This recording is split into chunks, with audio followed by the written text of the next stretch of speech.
ಶುಭಾಶಯಗಳು. ನಾನು ಖಾಜಿ ಮೊಹಮ್ಮದ್ ಅಹಮದ್ ಹುಸೇನ್, 4ನೇ ತರಗತಿ, 6ನೇ ಶಾಲೆ ಮಾನ್ವಿ.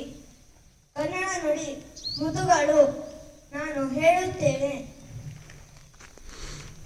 ಮಲೆನಾಡಿನ ಪ್ರೀತಿಯ ಮೇಲೆ ಕುವೆಂಪುರವರ ಕವಿತೆ.